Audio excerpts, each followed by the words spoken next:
Good evening to you all. My name is Michail Papadimitropoulos, and I am a graduate student of the National and Kapodistrian University of Athens. And I'm currently a postgraduate student of the University of Bristol. So today I will talk about the rise of MOOCs, massive open online courses, and take a critical look on some of the components of this new form of instruction. So let's move on to my presentation.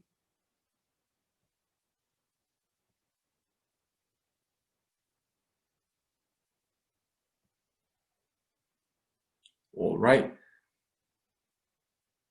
So the title of the presentation is The Rise of MOOCs, Massive Open Online Courses, and Their Effects on Higher Education, a Critical Overview.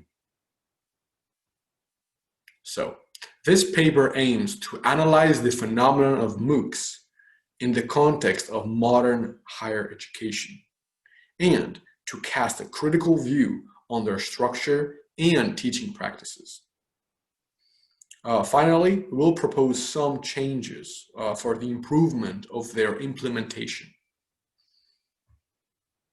So let's begin by explaining what are MOOCs. Well, it's all in the title, Massive Open Online Courses. They're a relatively new form of educational instruction, first appearing in their current form in 2008. Now, they offer online educational material to millions of applicants around the globe. Looking through some of the data, we can see that there is an increasing number of students who are interested in this new form of instruction, and also there is a growing number of universities who are offering online degrees. Now, let's take a look at one of the predecessors of the MOOCs, from correspondence study to online study. Now, the first institution to offer courses by correspondence was the Chautauqua College of Liberal Arts in 1883 in the United States. Then, several years after that, in 1892, the University of Chicago would offer correspondence courses as well. Of course, these were not MOOCs. These were correspondence courses that would operate via mail, via the postal services. The first organization to provide a free online open course was Allison, Advanced Learning Interactive Systems Online, which appeared in 2007. Now, I added this part about the earlier correspondence studies because one of the major issues they had was the large number of students, and that would cause several problems. So let's move on. Today, Coursera, edX, and Udacity are the leading programs in the field of MOOCs, with millions of applicants every year. Now, there are some criticisms on the quality of the type of these courses, and also the lack of communication between learner and teacher, because learners simply log in, they see the material, they read the material, do some tests, but there's no interaction. So, learning through MOOCs and its major criticisms. Now, the two most prominent structural characteristics that set MOOCs apart from all other courses, all other distance learning programs, are the enormous number of students that can take part in them at the same time, and their cost-free nature. Most of these programs are free, and when I say enormous, I mean over 5,000 students in a single year following a specific course. So the large number of MOOC applicants and the minuscule number of learners who actually complete these courses and earn a certificate is another issue, is another cause for criticism. We're going to look at a graph later on, and I'll show you what I mean. Now, some of these courses do require some background knowledge on a subject, or they can only be attended by individuals with a certain level of English language competence.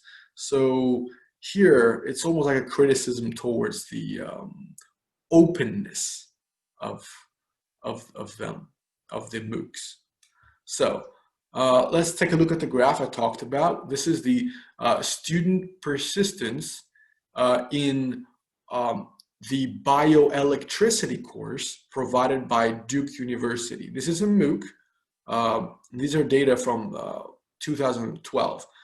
As we can see, the registered people were over 12,000, but only 313 earned a certificate, with the vast majority of people registered not even taking a quiz during the course.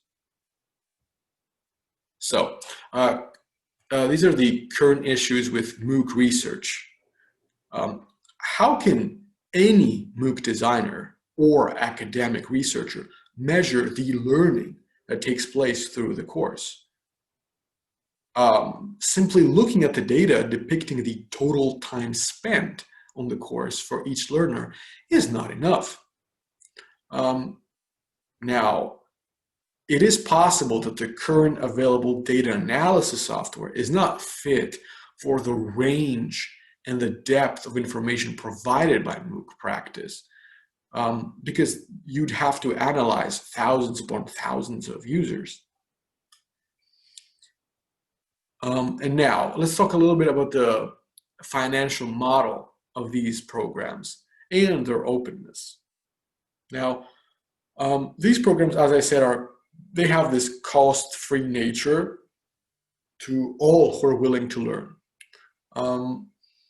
However, the design process, the technical expertise, and the computer servers needed to support the influx of information are costing a significant sum to the private companies and educational institutions launching these MOOCs.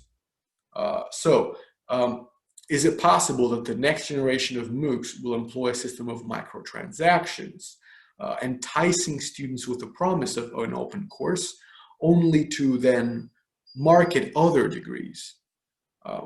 This is certainly the case with at least one course, the Dino 101 Dinosaur Paleobiology course offered by the University of Alberta, as reported by Carcenti.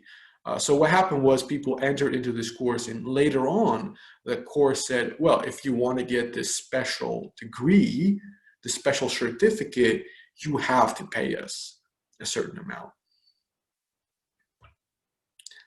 Now, let's look at the possible futures for MOOCs in higher education.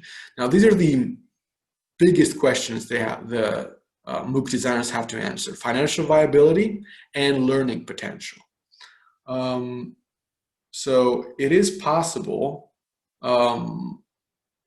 that MOOCs can improve their connectivity.